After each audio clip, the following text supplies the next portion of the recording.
தமிழகத்தில் வீடுகளை மழைநீர் சூழ்ந்து உள்ளதால் பல லட்சம் மதிப்பில் கால்வாய் அமைத்தும் பயனில்லை என மக்கள் குற்றம் சாட்டியுள்ளனர். சென்னை அடுத்த தாம்பரம் மாநகராட்சிக்கு உட்பட்ட மாடம்பாக்கத்தில் பல லட்சம் ரூபாய் மதிப்பில் புதியதாக மழைநீர் கால்வாய் அமைக்கப்பட்டது. இந்நிலையில் கடந்த 22ஆம் தேதி மழைநீர் கால்வாய் இடிந்ததில் கார்கள் சேதமடைந்தன. இதனையடுத்து கால்வாயின் ஒரு பகுதி மீண்டும் கட்டி முடிக்கப்பட்டது. இந்நிலையில் டிட்வா புயல் காரணமாக கொட்டி தீர்த்த கனமழையால் மாடம்பாக்கத்தில் உள்ள வீடுகளை மழைநீர் சூழ்ந்துள்ளது. இதனால் பல லட்சம் மதிப்பில் கால்வாய் அமைத்தும் பயனில்லை என மக்கள் குற்றம் சாட்டியுள்ளனர்.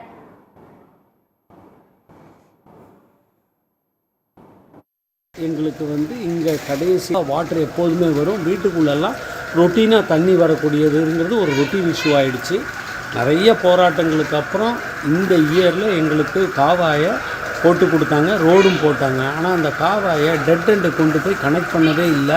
அதனால் இந்த வருஷமும் அகைன் இப்போ இருக்கிற மான்சூனில் அகைன் ஃபுல் இஷ்யூஸ் சேம். ஏன்னா அங்கேருந்து உள்ள தண்ணி பூரா இங்கே வந்துடுது. ஒவ்வொரு வருஷமும் காவை கட்டாமல் இதோட தண்ணி நிறைய இருக்கும், மோட்ரு வச்சு இறப்பாங்க. இந்த வருஷம் காவை கட்டியும் இறக்குறாங்க. அதுதான் இந்த நிலைமை. அதனால் ஒரு பிரயோஜனம் இல்லை, அதுதான் சொல்ல.